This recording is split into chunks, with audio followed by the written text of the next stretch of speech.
Spoilers ahead. The movie begins with a young lawyer named Jasmine getting a new case file from her boss Rory. He gives her the case of Grace Waters, a bank employee who wants to plead guilty for allegedly killing her husband, Shannon DeLong, because all the evidence is against her. Unwillingly, Jasmine takes the case and goes to see Grace Waters at the prison. She meets Grace and tries talking to her. Grace is in shock and barely responds. She only asks that she be taken to a prison close to her family, so they may visit her. While talking to the DA, Jasmine fails to convince him to give Grace 15 years, with parole. However, he accepts the request to send Grace to a prison closer to her son and grandchild. The following day, Grace's son, Malcolm, visits Jasmine and asks her to help his mother, claiming that she is innocent. She tells him that Grace has already confessed to the crime. Back in prison, Jasmine instructs Grace to take the deal because it is the maximum the DA can offer her. Crying her heart out, Grace accepts the plea deal. Jasmine starts to feel concerned for Grace, so she decides to go through her file and dig a little deeper into the case.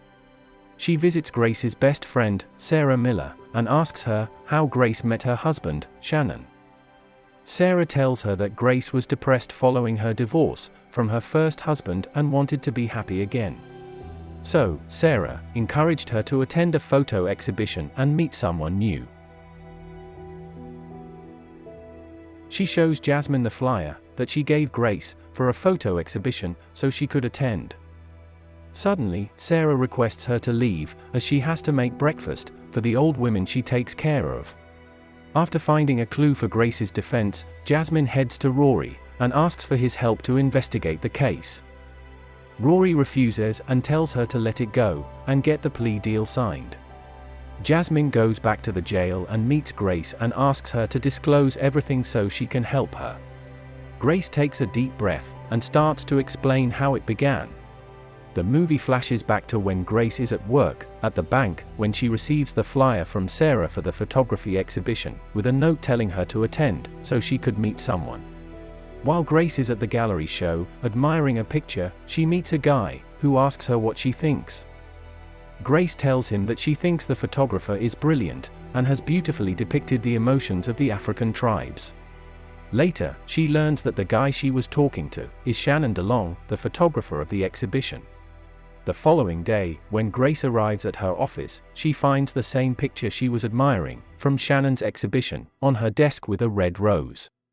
She has no clue how Shannon found out where she worked, but she calls Sarah and asks her if she should go out with him. Sarah pushes Grace to call him. After waiting for a day, Grace calls Shannon and he asks her out on a date, and she accepts. During the date, they hit it off and keep going out on dates. Grace starts to trust him very quickly and falls for him hard and fast. She tells Sarah that Shannon makes her feel alive and free again. A feeling she hasn't felt in years. 3 months have passed since their first date, and their bond keeps getting stronger. One day, Shannon proposes to her, and she happily accepts and they get engaged. She marries Shannon and they are happy. He continues being romantic with her. He even shows up at her workplace with flowers and takes pictures of her for his next art show. Then one day, she wakes up late at night and finds Shannon on the phone, talking romantically to someone else. She questions him and he gets enraged at her.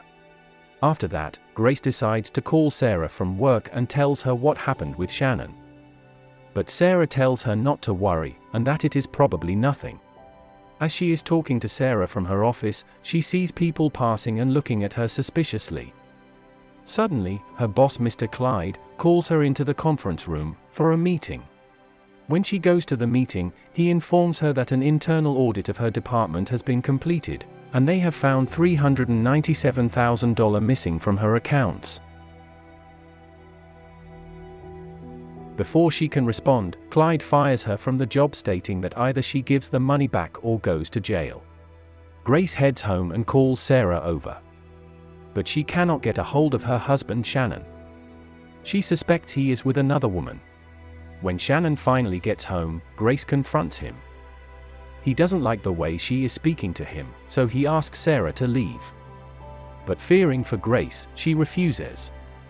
He then explains that he was doing a photo shoot for cancer patients. Sarah leaves and Grace tells Shannon about the money missing from her account.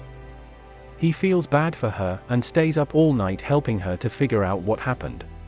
The following day, she gets called to the bank and finds out that she took out a $375,000 mortgage on her house 42 days ago. She cannot believe what's happening and tells them that she didn't authorize it. The bank gives her a surveillance video showing her husband Shannon taking the money. Shattered, Grace confronts Shannon about the missing money. He accepts the allegations against him and states that he needed money to pay off his debts. She demands that he return the money because she could go to jail, but Shannon refuses, and violently says that according to the state law, as her husband, he has every right to own that money. She yells at Shannon to get out of her house, but he laughs at her and insults her, leaving her crying. She tries to call the police on him, but they tell Grace to get a lawyer. Grace goes with Sarah to see a lawyer about her house, but the lawyer tells her that it would take 2 years to take the case to court.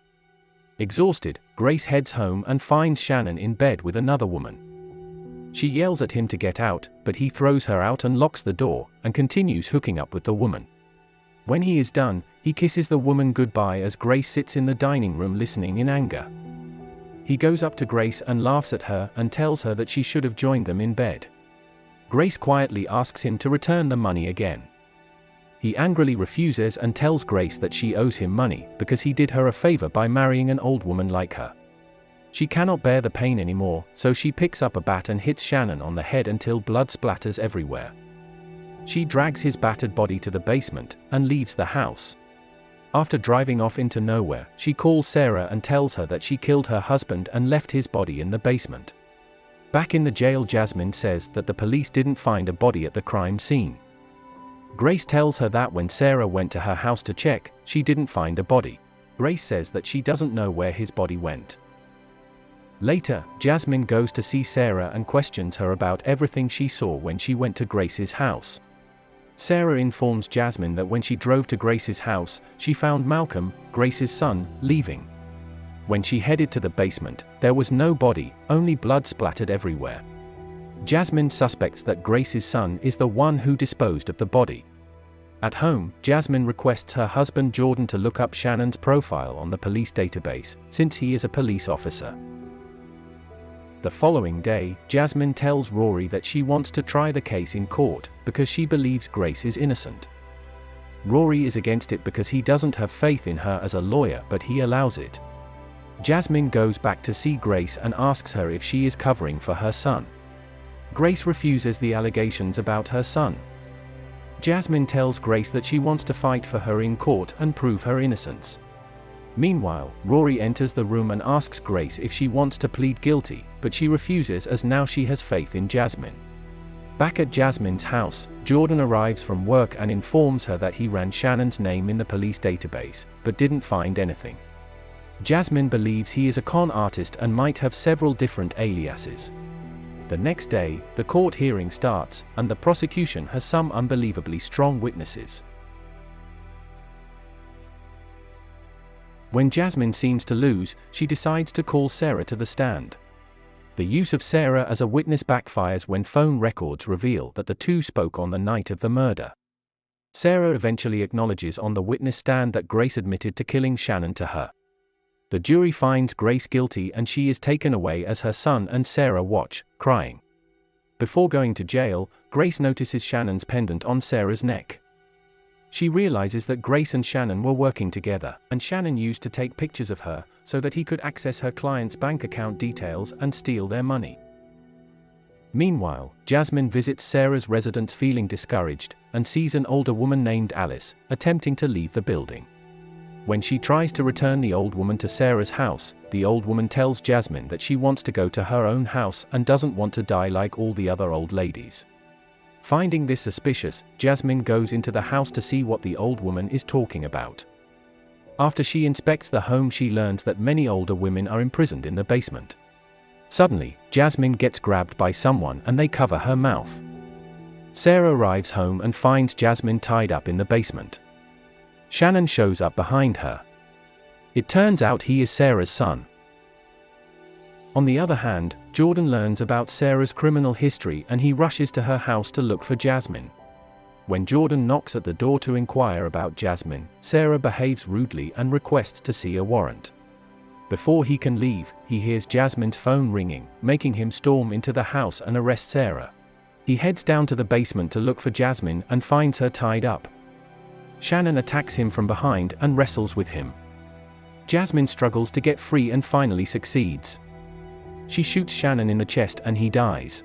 The police arrive on Jordan's backup call and rescue the women locked up in the basement. It turns out that Shannon's real name is Maurice Mills, who, with the help of his mother Betty Mills, also known as Sarah, has been kidnapping older women, taking their wealth, and holding them hostage for Social Security. While everyone rejoices upon Grace's release, Rory praises Jasmine for spotting such a bizarre scheme. The movie ends with Sarah, who after dodging the police yet again, has recently been hired to take care of an old lady as part of her new conning scheme. Thank you for watching. Subscribe and hit the bell icon to get more engaging videos like this.